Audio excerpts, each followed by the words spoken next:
I was once given the most extraordinary gift. I lived in death for 10 days. That experience lives in every cell of my being and taught me a most important lesson about the power of defiance. And I'd like to share that with you today.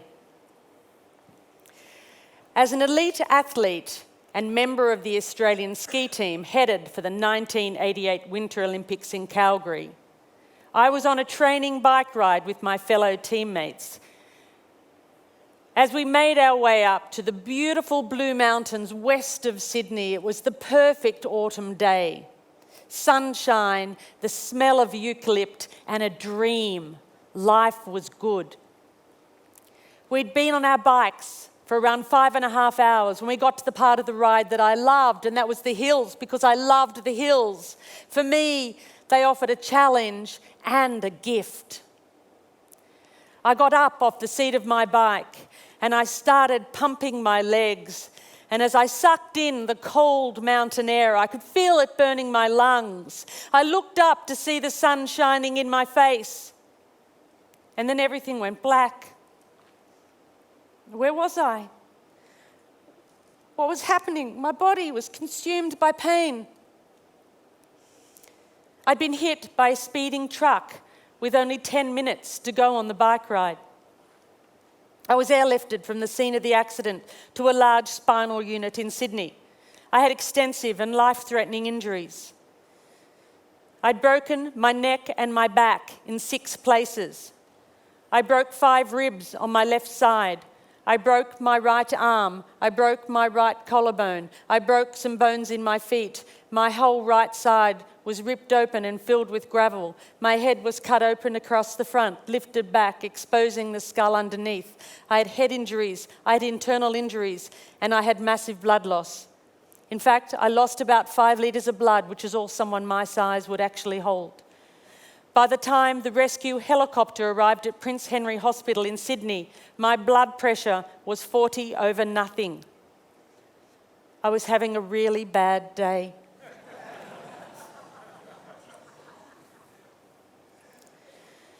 For 10 days, I drifted between 2 dimensions. I had an awareness of being in my body, but also being elsewhere, looking from above as if it was happening to someone else. One part of me was in intensive care and excruciating pain.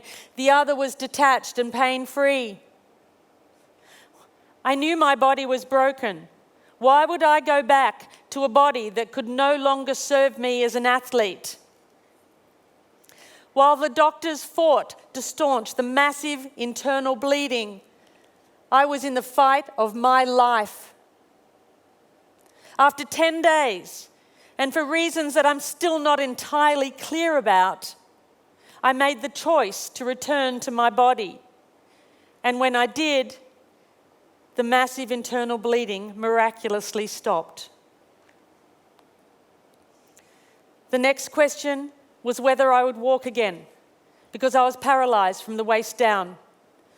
The neck break was a stable fracture, but L1 in my back was completely crushed.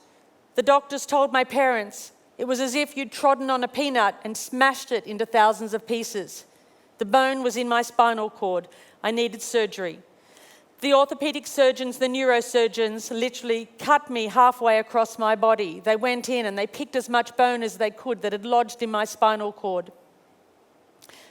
I woke up in intensive care to the news that the operation had been a success, because at that point I had a little bit of movement in one of my big toes. And I thought, great, because I'm going to the Olympics. I had no idea. After all, isn't this the sort of thing that happens to someone else?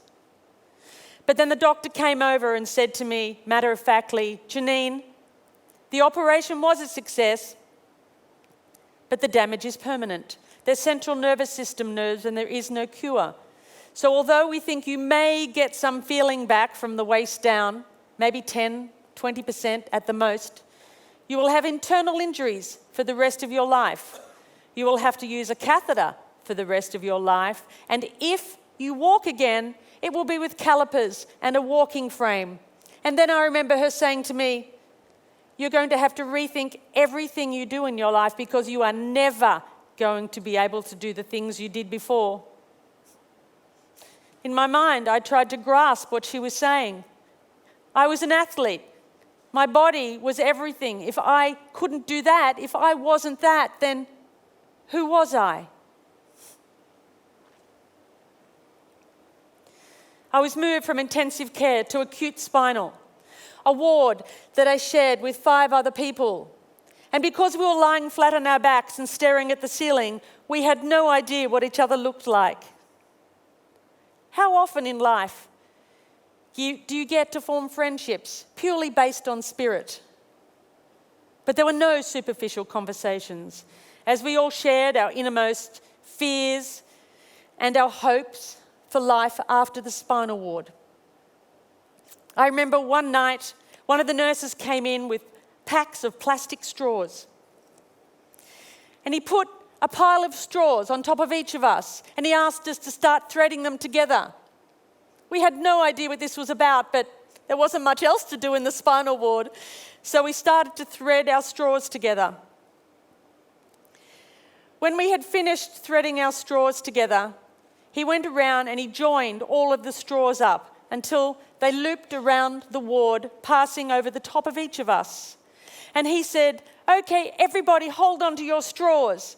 And we did. He said, "Right, now we're all connected." And as we held on and we breathed as one, we all knew that we weren't alone on this extraordinary journey. And even lying paralyzed in the spinal ward, there were moments of incredible depth and connection and authenticity that I had never experienced before. And we all knew that we weren't alone on this journey that we were on. And we also knew that our lives would never be the same again. After almost 6 months, it was time to leave the spinal ward. I was in a wheelchair and a plaster body cast. I can remember my father wheeling my wheelchair outside for the first time and feeling sun on my face. I thought, how could I ever have taken this for granted?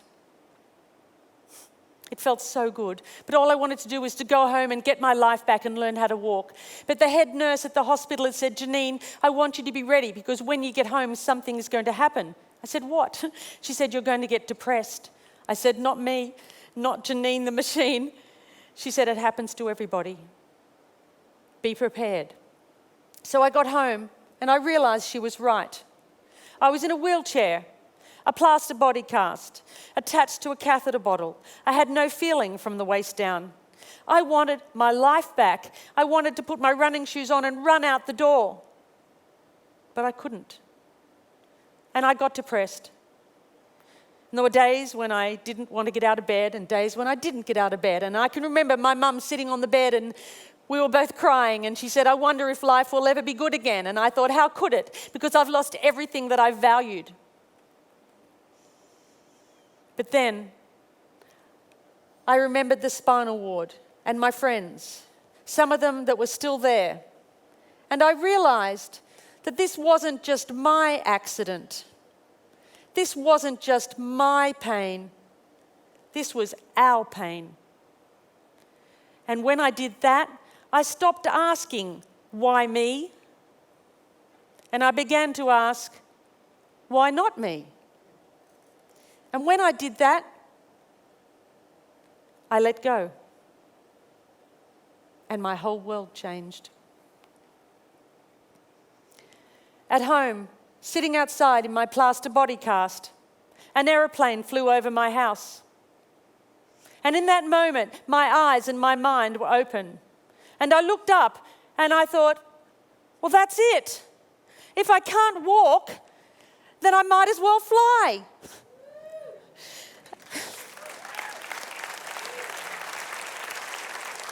My mum walked in the room. I said, "Mum, I'm going to learn to fly." She said, "Oh, that's nice, dear. Would you like another cup of tea?"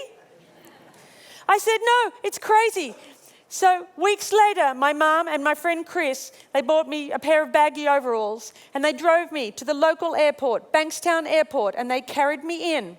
And I held on to the counter because I couldn't even stand on my own. My plaster cast was sticking out. I said, "I'm here for my flying lesson." And they ran out the back to draw short straws.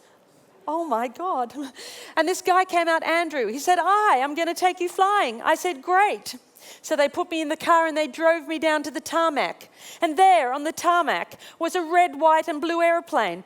I'd never seen anything so beautiful before. They lifted me up into the aircraft. They put me in the front seat. Andrew got in the front, Chris got in the back. They did my seatbelt up and Andrew started the aeroplane. And he said, "Would you like to have a go at taxiing the aircraft? That's when you control it while it's on the ground." I said, "No, I can't use my legs." And he went, "Oh." I said, "But I can use my hands." And he said, "Okay." So he taxied over to the runway. He got a clearance from the tower and he took off down the runway. And as the wheels lifted off the runway, I felt the most incredible sense of freedom. And then as we flew over the training area at Bankstown Airport, Andrew said to me, he said, "Right, you see those mountains over there?" And I said, "Yes," as I looked towards the Blue Mountains west of Sydney, where my journey had begun. And he said, "You take the controls and you head towards those mountains." And I did. And I was flying. And I knew right then that I was going to be a pilot. I didn't know how on earth I'd ever pass a medical, but that didn't matter because I had a dream and nothing was going to stop me. Well, I had a plan. I knew I wouldn't pass the medical straight away. So I got my training diary and I ripped the last page out. And I started to detail everything I did every day. All I could do in the beginning was lie on the ground and lift my legs this far, maybe an inch. But it was better than nothing. And I practiced my walking as much as I could. And I went from the point of 2 people holding me up to 1 person holding me up, to the point where I could walk around the house holding onto the furniture as long as it wasn't too far apart. And then I made great progression to the point where I could walk around the house holding onto the walls like this. And Mum said she was forever following me, wiping off my fingerprints. But she said at least she always knew where I was. So while the doctors continued to put my body back together again, cutting bones in my feet and transferring tendons to help me walk, I went on with my theory study. And then amazingly, eventually, I passed my pilot's medical. And I spent...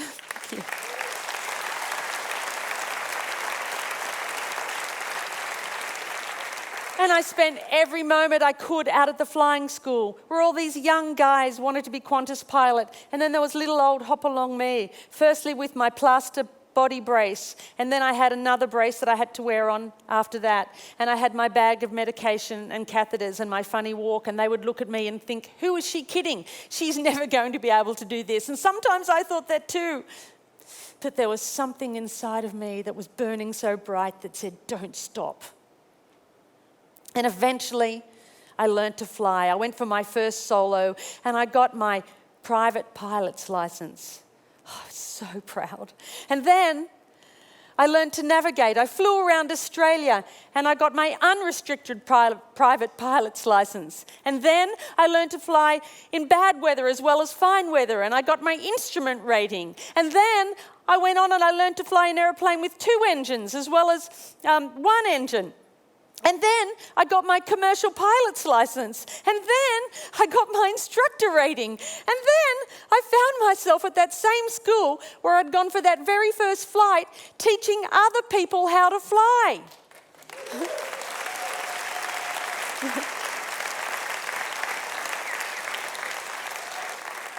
In just over 12 months after I'd left the spinal ward.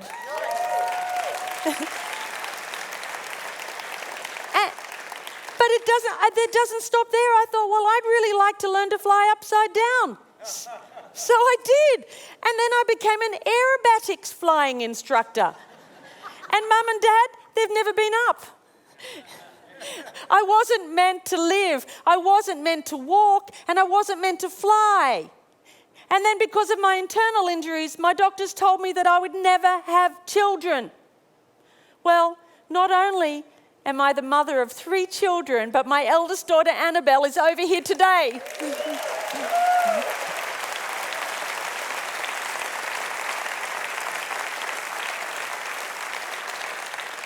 Our bodies may be limited, but it's our spirit that's unstoppable. The philosopher Lao Tzu said, "When I let go of what I am, I become what I might be." I now know that it wasn't until I let go of who I thought I was that I had the freedom to create something completely new for my life. It wasn't until I let go of the life I thought I was supposed to have, that I'd worked so hard for, that I was able to embrace the possibilities that waited for me. I now know that my real strength never came from my body. And although I remain a walking paraplegic, who I am is unchanged. The pilot light was still burning inside me, just as it is for each of you. And it doesn't matter, unlike anything you can lose in life, jobs, relationships, finances, the defiant human spirit remains steadfast. And of this I'm certain: I am not my body, and you, my dear friends, are not yours. And when we understand this truth, then it really doesn't matter what you look like, where you come from, or what you do for a living. All that matters is that we join our straws and we hold on. Because when we do that, we not only feed our own personal flame, but we illuminate the world for all humanity. But it's a choice. Whatever is happening in your life right now, it's your choice. When you choose courage in the face of fear, you defy the things that hold you back from greatness, that stop you from becoming, as Lao Tzu says, all that you can be. But in a world of chaos and uncertainty, it's a daunting task. And you might well ask, where do I begin? Where do I start? Well, perhaps the simple words of this poem might offer a clue. He said to build a better world. I said I would, but how? The world is such a cold, dark place and complicated now. For I am small and helpless. There's nothing I can do. He said, of course there is. Just build a better you. Thank you.